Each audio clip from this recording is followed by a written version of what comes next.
All right. Hey, everyone. I'm just doing a quick sound check because I recognize that my microphone maybe in the D&D game was maybe a little bit hot.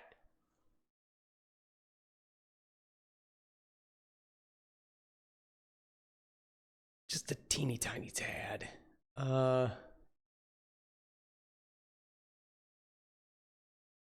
Hey, Gerald. It goes great, my friend. Goes great.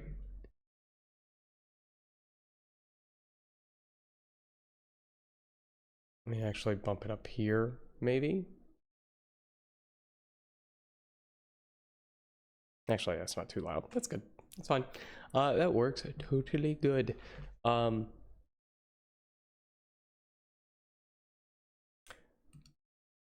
we go. Mute myself on Twitch. So a couple of things I wanted to point out to people, and I'm getting it added now onto TikTok, so everyone just hold your horses for that. It's on its way. I've added a cool little extension for Giphy. So if you and this is on sorry TikTok folks, I mean you'll be able to see it, but it is unfortunately a Twitch thing.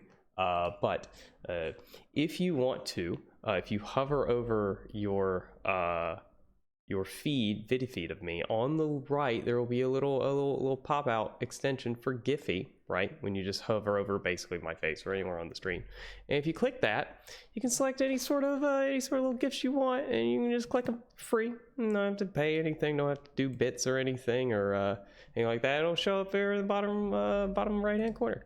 Or should. There we go. Look at that. Boom. Well, it's late for me. I'm watching it just to make sure it works because I don't want to give y'all stuff that doesn't work. So yeah, if you just click on a little button, search for any GIF you like, and they are PG and up, or PG. Yeah, PG. I think there's nothing above PG-13 there, so hopefully can't get trolled with it. If I am, we'll shut that down real quick. But it is what it is. Anywho.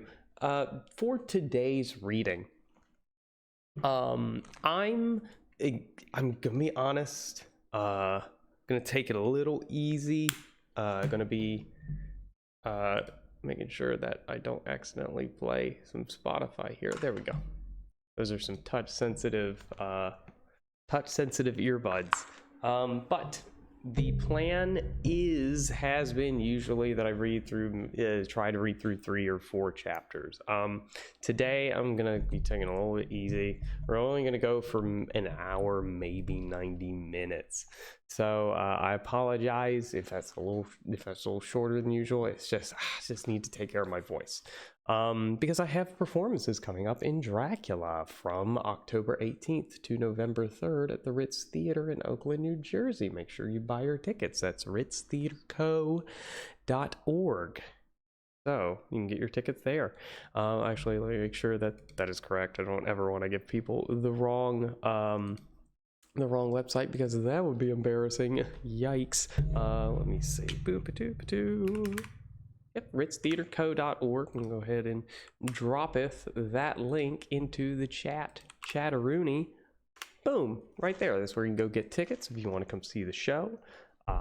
Again, that's October 18th through November 3rd, every Friday, Saturday, Sunday. And then I think there's a special October 30th sort of Halloween Eve performance going on Wednesday night. So be sure to check that out. Anywho, welcome everyone. Good to see you all. And we're going to get started soon here real quick. First off, again, well, I guess second off, thank you all for those who came and watched the D&D stream on Monday. I apologize to my TikTok viewers. I know it was a little weird, somewhat muted for some of it. I was absolutely struggling to literally get stream together to work just in general about halfway through the stream. Then we got it working, and I have a better solution for everyone coming up on the 28th. The 28th is going to be the next time we are going to be streaming the Sunset Grid campaign D&D, because I have tech next Monday, and then the 21st I have another acting gig that I have to be there because money's money, and that's how it is. Let me grab a real quick drink. I am back in the red shirt for this Wednesday. I'm going to grab my my elixir to keep me going, and then we'll get right into the reading. We're going to be starting with chapter 12. That's Dr. Seward's diary.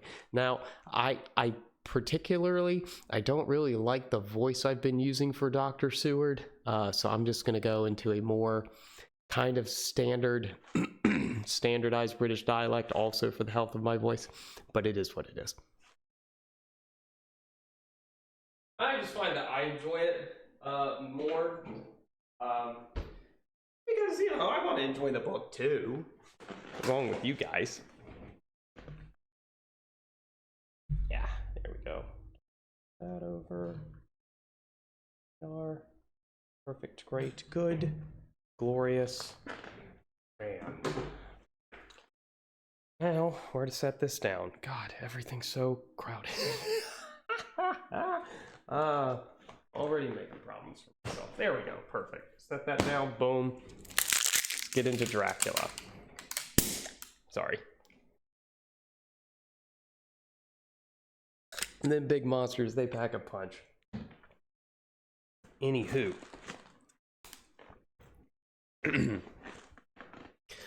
Chapter 12. Dr. Seward's diary. There we go. A better camera adjustment. 18th of September. I drove at once to Hillingham and arrived early. Keeping my cab at the gate, I went up to the avenue alone. I knocked gently and rang as quietly as possible, for I feared to disturb Lucy or her mother, and hoped to only bring a servant to the door. After a while, finding no response, I knocked and rang again, still no answer. I cursed the laziness of the servants that they should lie abed at such an hour, for it was now 10 o'clock, and so rang and knocked again, but more impatiently, but still without response. Hitherto I had blamed only the servants, but now a terrible fear began to assail me. Was this desolation but another link in the chain of doom which seemed drawing tight around us?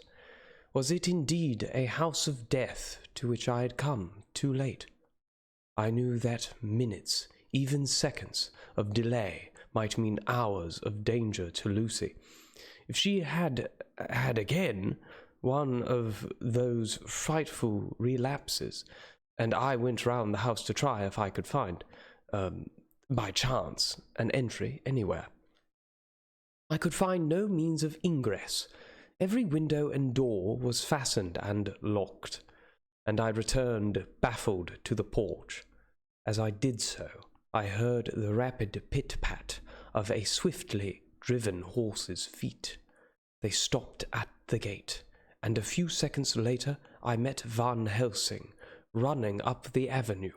When he saw me, he gasped out, "Then it was you, and just arrived. How is she? Are we too late? Did you not get my telegram?" I answered as quickly and coherently as I could that I had only got his telegram early in the morning, and had not lost a minute in coming here, and that I could not make any one in the house hear me. He paused and raised his hat, and he said solemnly, "Then I fear we are too late. God's will be done." With his usual recuperative energy, he went on, "Come, if there be no way to get in, we must make one. Time is all in all to us now." We went round to the back of the house, where there was a kitchen window. The professor took a small surgical the professor took a small surgical saw from his case, and, handing it to me, pointed to the iron bars which guarded the window. I attacked them at once, and had very soon cut through 3 of them. Then, with a long, thin knife, we pushed back the fastening of the sashes and opened the window. I helped the professor in, and followed him.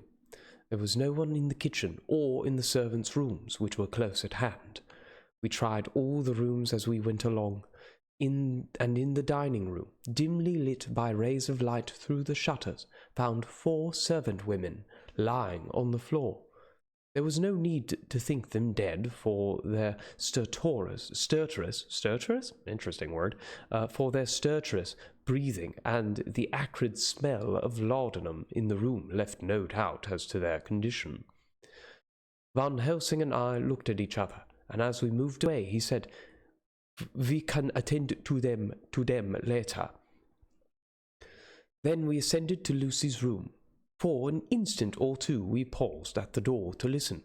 There was no sound that we could hear.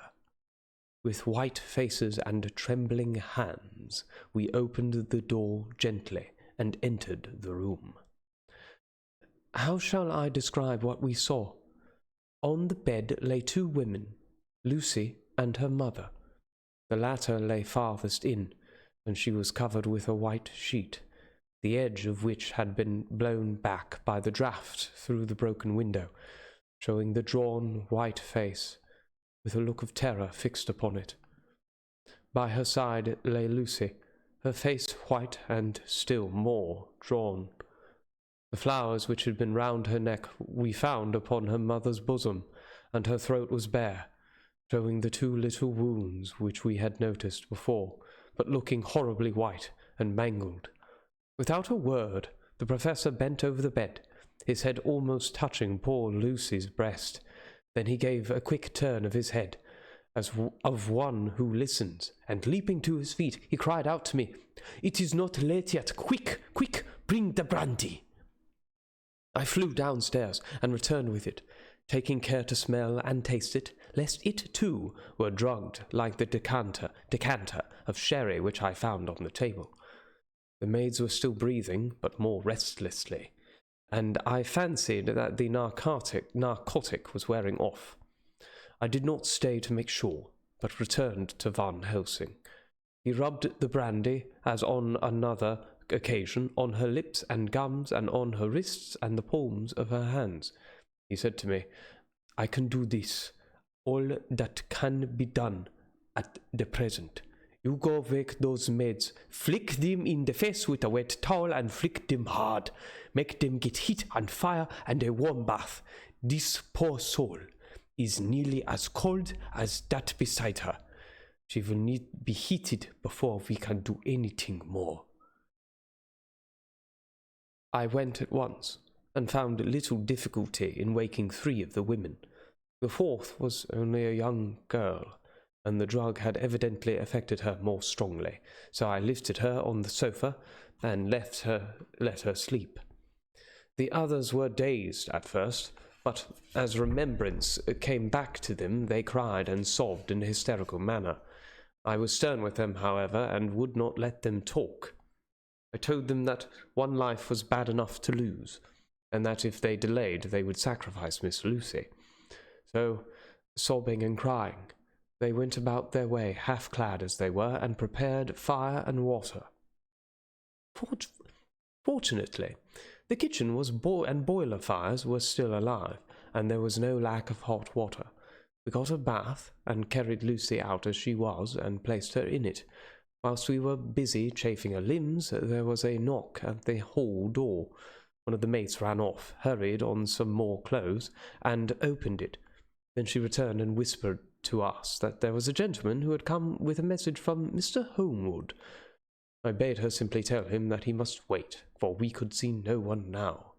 She went away with the message, and, engrossed with our work, I clean forgot all about him. I never saw, in all my experience, the professor work in such deadly earnest. I knew, as he knew, that it was a stand-up fight with death, and in a pause told him so. He answered me in a way that I did not understand, but with the sternest look that his face could wear. If that were all, I would stop here, where we are now, and let her fade away into peace. I see no light in life over her horizon.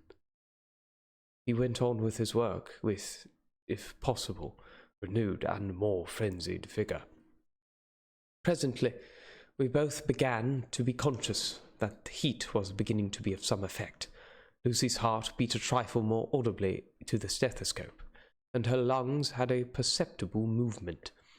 Von Helsing's face almost beamed, and as we lifted her from the bath and rolled her in a hot sheet to dry her, he said to me, "The first gain is ours. Check to the king." We took Lucy into another room, which had by now been prepared, and laid her in bed and forced a few drops of brandy down her throat. I noticed that Van Helsing tied a soft silk handkerchief around her throat. She was still unconscious, and was quite as bad as, if not worse than, we had ever seen her. Van Helsing called in one of the women and told her to stay with her and not to take her eyes off her until we returned, and he beckoned me out of the room. "We must consult as to what is to be done," he said as we descended the stairs. In the hall he opened the dining-room door and we passed in, he closing the door carefully behind him. The shutters had been opened, but the blinds were already down, with that obedience to the etiquette of death which the British woman of the lower classes always rigidly observed. The room was, therefore, dimly dark. It was, however, light enough for our purposes. Van Helsing's sternness was somewhat relieved by a look of perplexity. He was evidently torturing his mind about something, so I waited for an instant, and he spoke. Let me make sure this is, Oh, he spoke. There we go, sorry. What are we to do now? Where are we to turn for help? We must have another transfusion of blood, and that soon, or that poor girl's life won't be worth an hour's purchase. You are exhausted already. I am exhausted too. I fear to trust those women, even if they would have courage to submit. What are we to do for someone who will open his veins for her? What's the matter with me, anyhow? The voice came from the sofa across the room, and its tones brought relief and joy to my heart. Oh, I know who it is. Let me read that back. What's the matter with me, anyhow? The voice came from the sofa across the room, and its tones brought relief and joy to my heart, for they were those of Quincy Morris. Van Helsing started angrily at the first sound, but his face softened. A glad look came into his eyes as I cried out, "Quincy Morris!" and rushed towards him with outstretched hands. "What brought you here?" I cried as our hands met. "I guess art is the cause." He handed me a telegram. "Have not heard from Seward for 3 days and am terribly anxious. Cannot leave. Father still in same condition. Send me word how Lucy is. Do not delay. Homeward." I think I came just in the nick of time. You know you don't have to tell me what to do. Van Helsing strode forward and took his hand, looking him straight in the eyes as he said, "A brave man's blood is the best thing on this earth when a woman is in trouble. You're a man, and no mistake. Well, the devil may work against us for all he's worth, but God sends us men when we want them." Once again, we went through that ghastly operation. I have not the heart to go through with the details. Lucy had got a terrible shock, and it told on her more than before, for though plenty of blood went into her veins, her body did not respond to the treatment, as well as on the other occasions. Her struggle back to life was something frightful to see and hear. However, the action of both heart and lungs improved, and Van Helsing made a subcutaneous injection of morphia, as before, and with good effect. Her faint became a profound slumber. The professor watched whilst I went downstairs with Quincy Morris, and sent one of the maids to pay off one of the cabmen who were waiting. I left Quincy lying down after having a glass of wine, and told the cook to get ready a good breakfast. Then a thought struck me, and I went back to the room where Lucy now was. When I came softly in, I found Van Helsing with a sheet or two of notepaper in his hand. He had evidently read it, and was thinking it over as he sat with his hand to his brow. There was a look of grim satisfaction in his face, as of one who has had a doubt solved. He handed me the paper, saying only, "It dropped from Lucy's breast when we carried her to the bath." When I read it, I stood looking at the professor, and after a pause asked him, "In God's name, what does it all mean? Is she mad? Or what sort of horrible danger is it?" I was so bewildered that I did not know what to say more. Van Helsing put out his hand and took the paper, saying, "Do not trouble about it now. Forget it at the present. You shall know and understand it all in good time, but it will be later. And now and now, what is it that you came to me to say?" This brought me back to fact, and I was all myself again. "I came to speak about the certificate of death. If we do not act properly and wisely, there may be an inquest, and that paper would have to be produced. I am in hopes that we need have no inquest, for if we had, it would surely kill poor Lucy if nothing else did. I know, and you know, that the other doctor who attended her knows, that Miss Westenra had disease of the heart, and we can certify that she died of it. Let us fill up the certificate at once, and I shall take it myself to the registrar and go on to the undertaker." "Good. Oh, my friend John, well thought of. Truly, Miss Lucy, if she be sad in the foes that beset her, is at least happy in the friends that love her. 1, 2, 3, all open their veins for her, besides one old man. Ah, yes, I know, friend John, I am not blind. I love you all the more for it. Now go." In the hall I met Quincy Morris, with a telegram for Arthur telling him that Miss Westenra was dead, that Lucy also had been ill, but was now going on better, and that Van Helsing and I were with her. I told him where I was going, and he hurried me out, but as soon as I was going, said, "When you come back, Jack, may I have 2 words with you all to ourselves?" I nodded in reply and went out. I found no difficulty about the registration, and arranged with the local undertaker to come up in the evening to measure for the coffin, and to make arrangements. When I got back, Quincy was waiting for me. I told him I would see him as soon as I knew about Lucy, and went up to her room. She was still sleeping, and the professor seemingly had not moved from his seat at her side.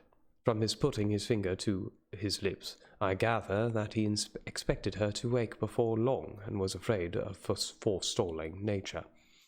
So I went down to Quincy and took him into the breakfast room, where the blinds were not drawn down, and which was a little more cheerful, or rather less cheerless, than the other rooms. When we were alone, he said to me, "Jack, sir, I don't want to shove myself in anywhere where I've no right to be, but this is no ordinary case.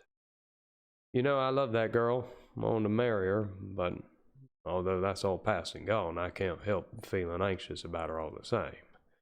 What is it that's wrong with her? Dutchman, and a fine old fellow he is, I can see that, said that time you 2 came into the room that you must have another transfusion of blood, and that both of you and he were exhausted. Now, I know well that you medical men speak in camera, and that a man must not expect to know what they consult about in private, but this is no common matter, and whatever it is, I have done my part. Is not that so?"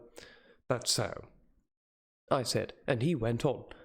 "I take it that both you and Von Helsing had done what I did today. Is not that so?"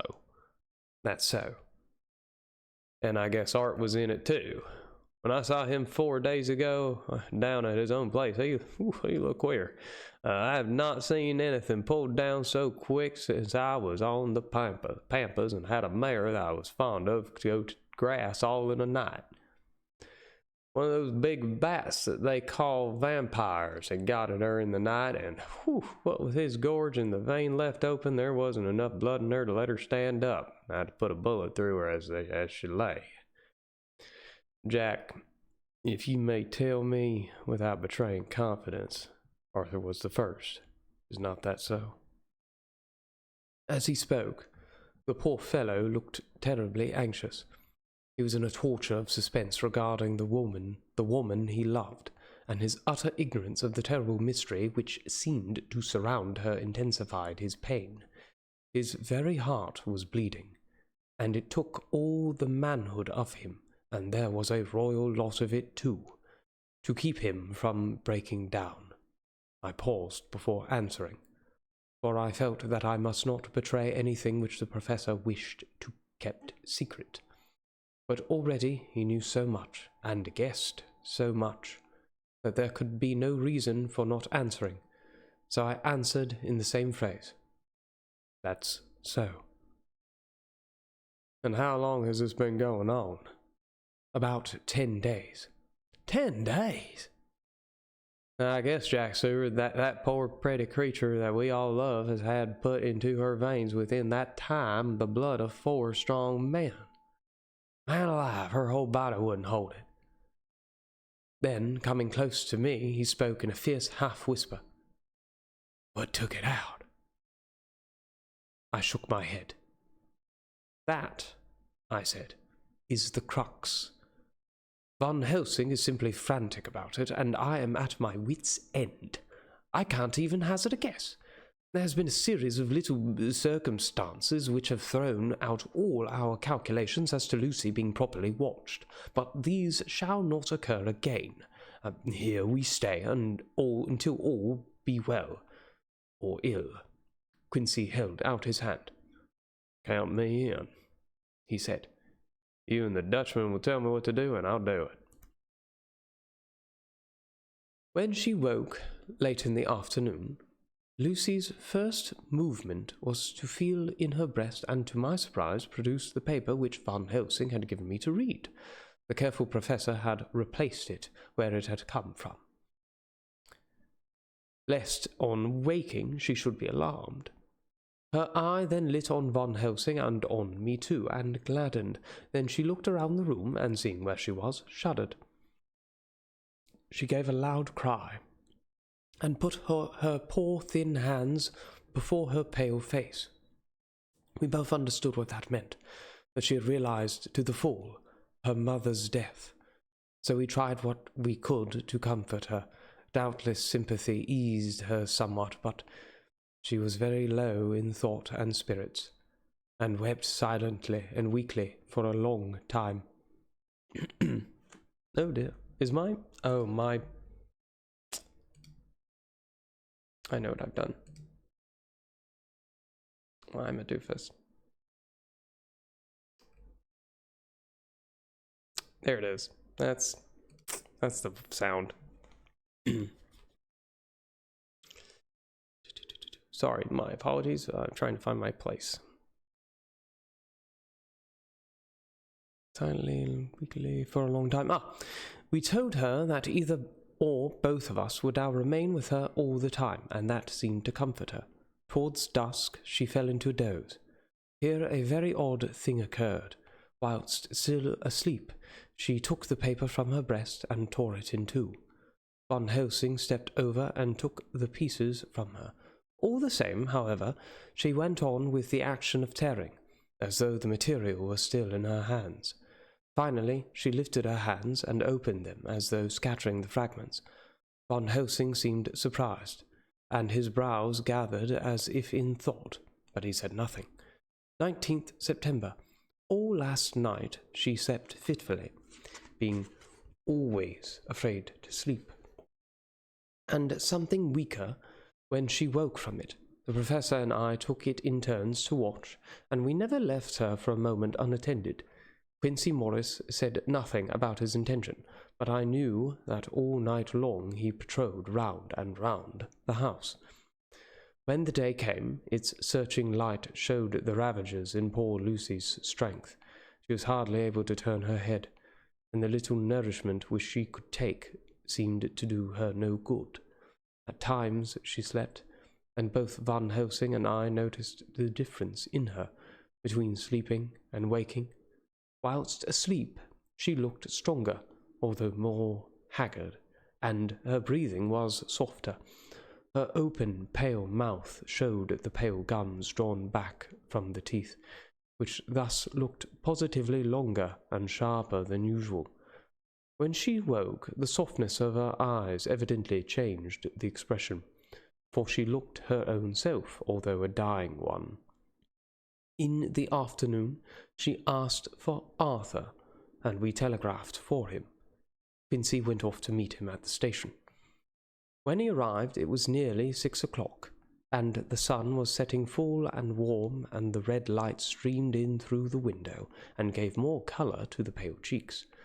When he saw her, Arthur was simply choking with emotion, and none of us could speak. In the hours that had passed, the fits of sleep, or the comatose condition that passed for it, had grown more frequent, so that the pauses when conversation was possible were shortened. Arthur's presence, however, seemed to act as a stimulant. She rallied a little, and spoke to him more brightly than she had done since we arrived. He too pulled himself together, spoke as cheerily as he could, so that the best was made of everything. It is now nearly 1 o'clock, and he and Van Helsing are sitting with her.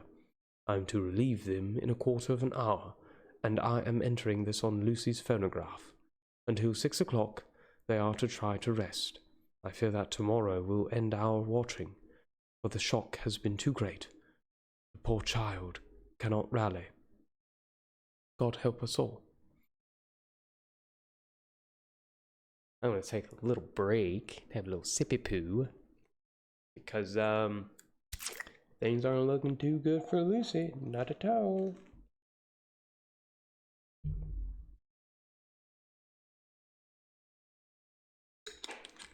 Oh, Quincy Morris, man. What a Chad. Love him.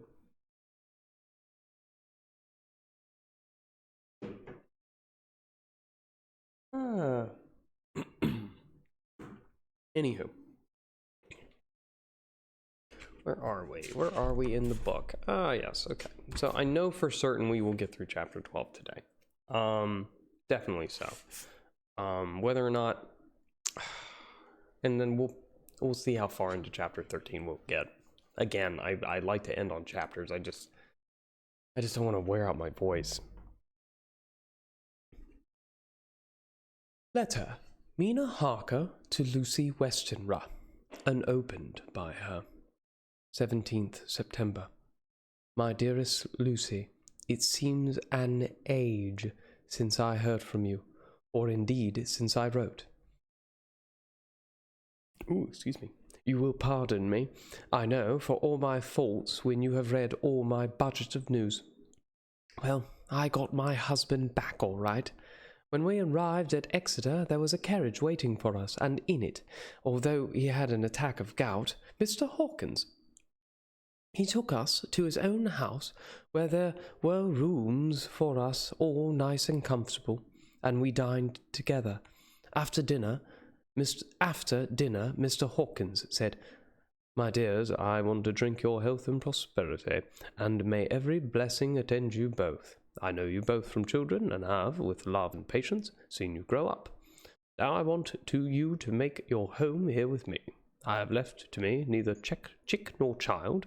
All are gone, and in my will I have left you everything. I cried, Lucy, dear, as Jonathan and the old man clasped hands. Our evening was a very, very happy one. So, here we are, installed in this beautiful old house, and from both my bedroom and drawing-room I can see the great elms of the cathedral close, with their great black stems standing out against the old yellow stone of the cathedral, and I can hear the rooks overhead cawing and chattering and gossiping all day, after the manner of rooks and humans. I am busy, I need not tell you, arranging things and housekeeping. Jonathan and Mr. Hawkins are busy all day, for now that Jonathan is a partner, Mr. Hawkins wants to tell him all about the clients. How's your dear mother, getting on? I wish I could run up to town for a day or two to see you, dear, but I dare not go yet, with so much on my shoulders, and Jonathan wants looking after still. He's beginning to put some flesh on his bones again, but he was terribly weakened by the long illness. Even now he sometimes starts out of his sleep in a sudden wake, and wakes all trembling until I can coax him back to his usual placidity. However, thank God, these occasions grow less frequent as the days go on, and they will in time pass away altogether, I trust. And now I have told you my news, let me ask yours. When are you to be married, and where, and who is to perform the ceremony, and what are you to wear, and is it to be a public or a private wedding? Tell me all about it, dear.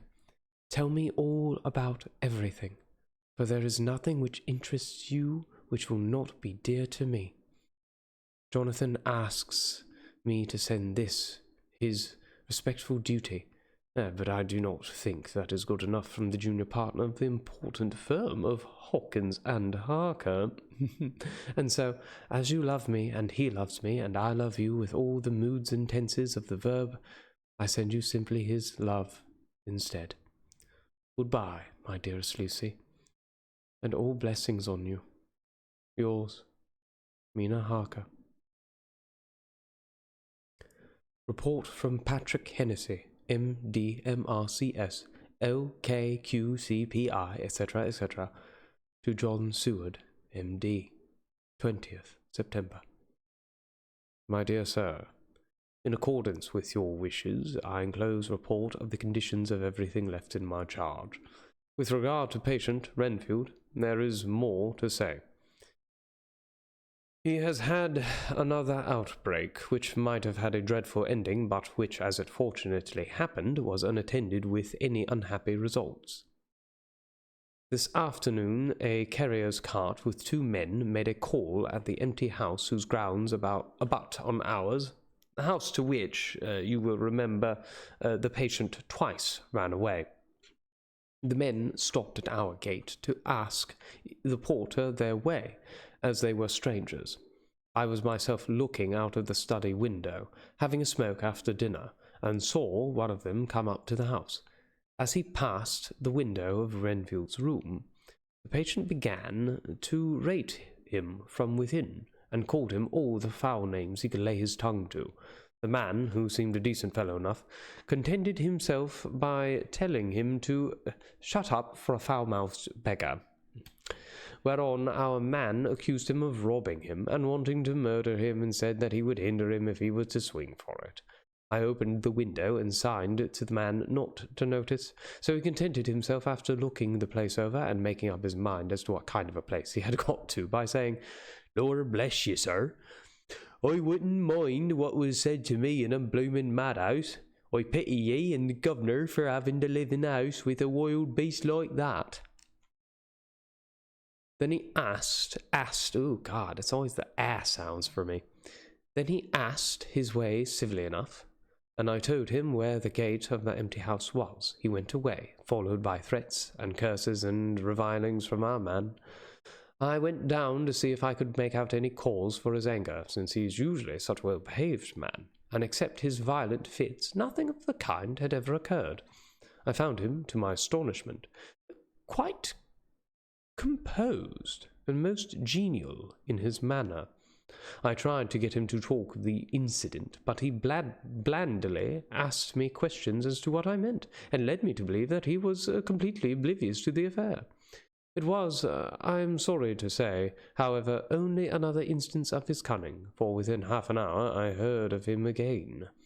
This time he had broken out through the window of his room and was running down the avenue. I called the attendants to follow me, and ran after him, for I feared he was intent on some mischief.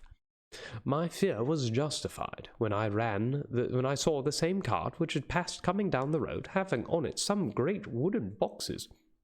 The men were wiping their foreheads. Before I could get up to him, the patient rushed at them, and pulling one of them off the cart, began to knock his head against the ground. If I had not seized him just at the moment, I believe he would have killed the man there and then. The other fellow jumped down and struck him over the head with the butt end of his heavy whip. It was a terrible blow. But he did not seem to mind it, but seized him also, and struggled with the three of us, pulling us to and fro as if we were kittens. You know I am no lightweight, and the others were both burly men. At first he was silent in his fighting, but as we began to master him, and the attendants were putting a straight waistcoat on him, he began to shout, "I'll frustrate them. They shan't rob me. They shan't murder me by inches. I'll fight for my lord and master." And all sorts of similar incoherent ravings. It was with very considerable difficulty that they got him back to the house and put him in the padded room. One of the attendants, Hardy, had broken a finger. However, I set it all right, and he is going on well. Hi, Erica. Welcome back to the stream. Welcome back. The two carriers were at first loud in their threats of actions for damages, and promised to rain all the penalties of the law on us. Their threats were, however, mingled with some sort of indirect apology for the defeat of the two of them by a feeble madman. They said that if it had not been for the way their strength had been spent in carrying and raising the heavy boxes to the cart, they would have made short work of him. They gave as another reason for their defeat the extraordinary state of drought.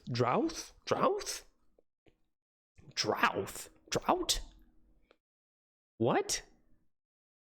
Drouth. That is a word. I'm looking that up. I'm sorry. Drouth. I am learning words today. What? Drouth. Hold on. That's a new one. We learn from reading, folks. Drouth. Druth. Oh, it is Druth. A drought. Druth. Interesting. Well, the more you know. All right. Anywho, back to the reading. If I can even find my spot. All right, here we go.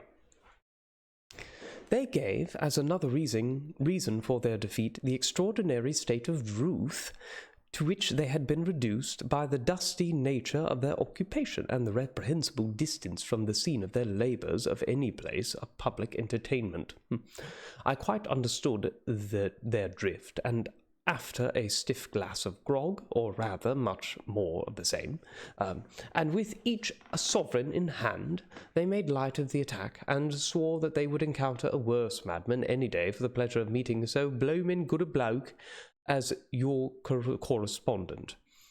I took their names and addresses in case they might be needed. They are as follows: Jack Smollett of Dudding's Rents, King George's Road, Great Walworth, and Thomas Snelling, Peter Parley's Row, Guide Court, Bethnal Green. They are both in the employment of Harris and Sons Moving and Shipment Company, Orange Masters Yard, Soho. In London, not Soho. You understand, this isn't New York. I shall report to you any matter of interest occurring here, and shall wire you at once if there is anything of importance. Believe me, dear sir, yours faithfully, Patrick Hennessy. Erica Nicole, sorry I'm late. I was at church. No worries. Again, if you missed anything, it'll all be on YouTube. And actually, you came in at a really good time because me, being a doofus, forgot to unmute TikTok for like a hot second. So it'll be okay. It'll be on YouTube as always. And in case you want to watch any of the previous readings on YouTube, just go to the link in my bio. It should be linktree/Adam Galloway, I believe, linktr.ee, however they have that set up. But anywho, moving on. Letter, Mina Harker to Lucy Westenra, unopened by her. 18th September. My dearest Lucy, such a bad blow has befallen us. Mr. Hawkins has died very suddenly. Some may not think it so sad for us, but we had both come to so love him that It really seems as though we had lost a father. I never knew either father or mother, so that the dear old man's death is a real blow to me. Jonathan is greatly distressed. It is not only that he feels sorrow, deep sorrow, for the dear good man who has befriended him all his life, and now at the end has treated him like his own son, and left him a fortune, which to people of our modest bringing up is wealth beyond the dream of avarice. But Jonathan feels it on another account. He says the amount of responsibility which it puts upon him makes him nervous. He begins to doubt himself. I try to cheer him up, and my belief in him helps him to have a belief in himself. But it is here that the grave shock that he experienced tells upon him the most. It is too hard that a sweet, simple, noble, strong nature such as his, a nature which enabled him by our dear good friend's aid to rise from clerk to master in a few years, master of the house, there we go, master in a few years, should be so injured that the very essence of its strength is gone. Forgive me, dear, if I worry you with my troubles in the midst of your own happiness. But, dear Lucy, dear, I must tell someone, for the strain of keeping up a brave and cheerful appearance to Jonathan tries me, and I have no one here that I can confide in. I dread coming up to London, and we must do the day after tomorrow, for poor Mr. Hawkins left in his will that he was to be buried in the grave with his father. And there are no relations at all, Jonathan. As there are no relations at all, Jonathan will have to be chief mourner. I shall try to run over to see you, dearest, if only for a few minutes. Forgive me for troubling you. With all blessings, your loving Mina Harker. Dr. Seward's Diary, 20th September. Only resolution and habit can let me make an entry tonight. I am too miserable, too low-spirited, too sick of the world and all in it, including life itself, that I would not care if I heard this moment the flapping of the wings of the angel of death. And he has been flapping those grim wings to some purpose of late. Lucy's mother and Arthur's father, and now... Let me go on with my work. I duly relieved Van Helsing in his watch over Lucy. He wanted Arthur to go to rest also, but he refused at first. It was only when I told him that we should want him to help us during the day, and that we must not all break down for want of rest, lest Lucy should suffer, that he agreed to go. Van Helsing was very kind to him. "Come, my child," he said. "Come with me. You are sick and weak, and have had much sorrow and much mental pain, as well as that tax on your strength that we know of. You must not be alone, for to be alone is to be full of fears and alarms. Come to the drawing room, where there is a big fire, and there are 2 sofas. You shall lie on one, and I on the other, and our sympathy will be comfort to each other, even though we do not speak, and even if we sleep." Arthur went off with him, casting back a longing look on Lucy's face, which lay on her pillow, almost whiter than the lawn. She lay quite still, and I looked round the room to see that all was as it should be. I could see that the professor had carried out in this room, as in the other, his purpose of using the garlic. The whole of the window sashes reeked with it, and round Lucy's neck, over the silk handkerchief which Van Helsing made her keep on, was a rough chaplet of the same odorous flowers. Lucy was breathing somewhat stertorously, and her face was at its worst, for the open mouth showed the pale gums. Her teeth, in the dim, uncertain light, seemed longer and sharper than they had been in the morning. In particular, by some trick of the light, the canine teeth looked longer and sharper than the rest. I sat down by her, and presently she moved uneasily. At the same moment there came a sort of dull flapping or buffeting at the window. I went over to it softly, and peeped out by the corner of the blind.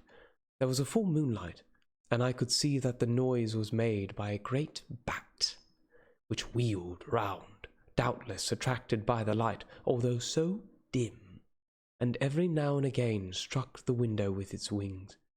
When I came back to my seat, I found that Lucy moved slightly, and had torn away the garlic flowers from her throat. I replaced them as well as I could, and sat watching her.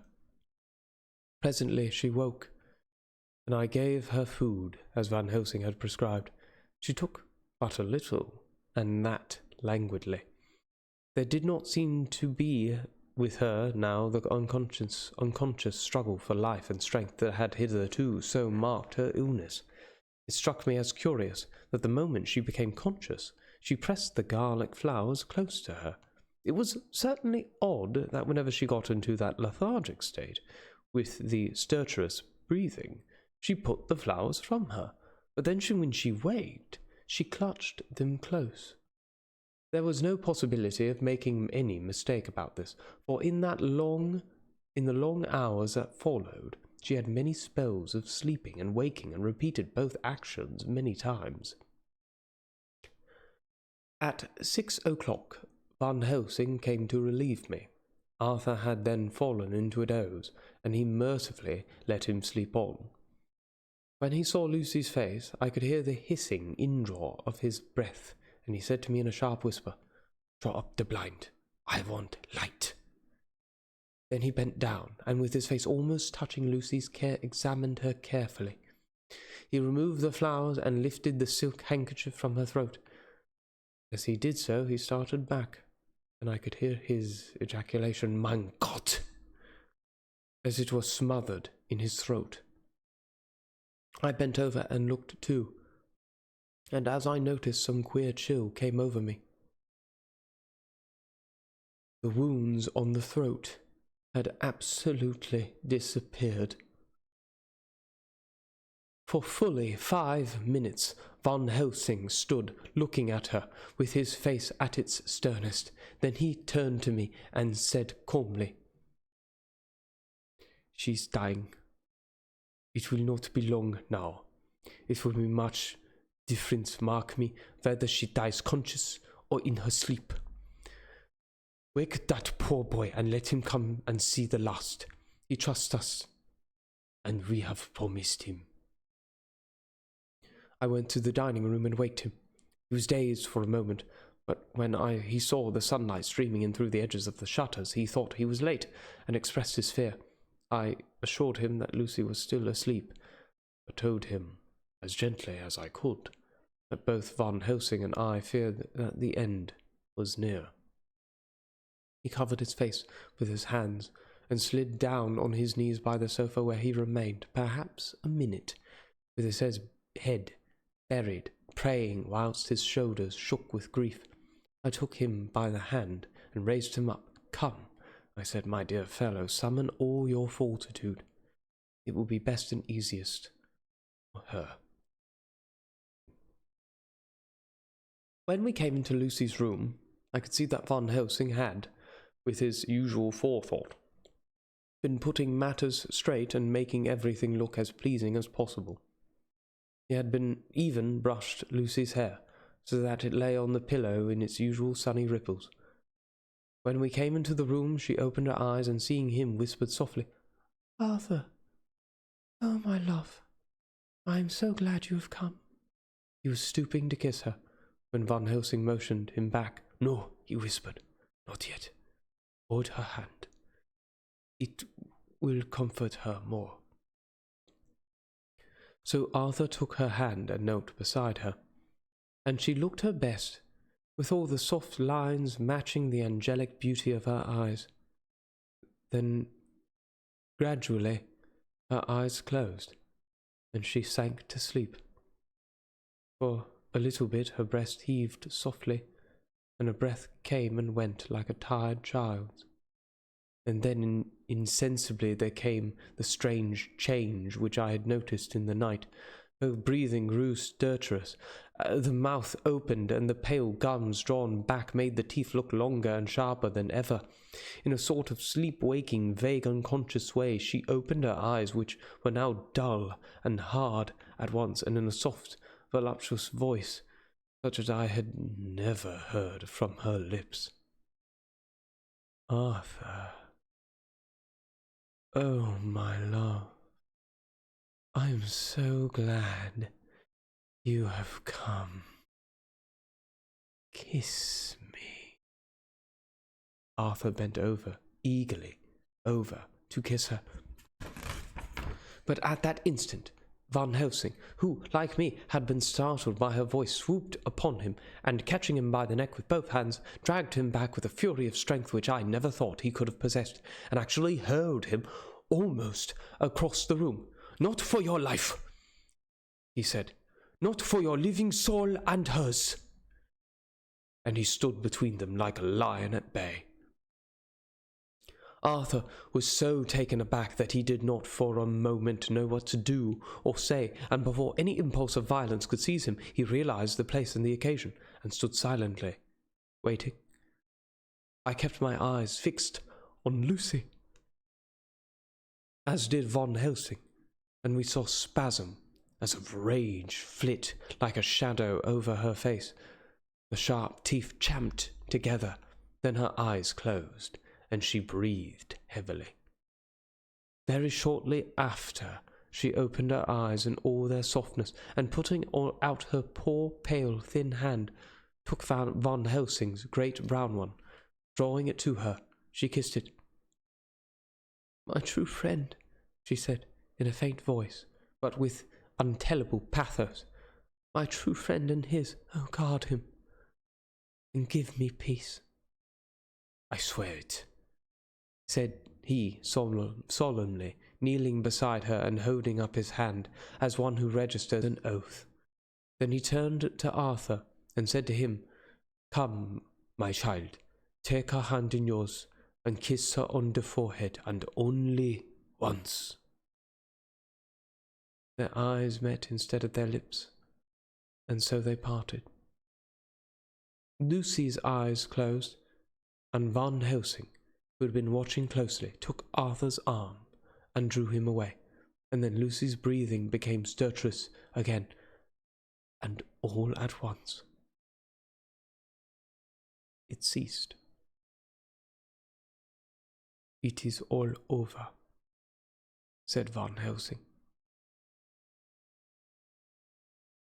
"She is dead." I took Arthur by the arm and led him away to the drawing-room, where he sat down and covered his face with his hands, sobbing in a way that nearly broke me down to see.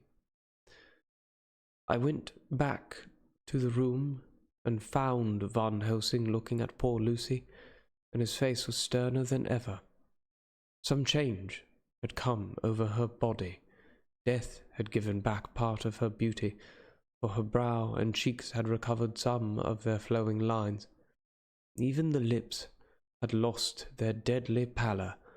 It was as if the blood, no longer needed for the working of the heart, had gone to make the harshness of death as little rude as might be. We thought her dying whilst she slept, and sleeping when she died. I stood beside Van Helsing and said, Well, poor girl. There's peace for her, at least. It is the end." He turned to me, and with grave solemnity, "Not so. Alas, not so. It is only the beginning."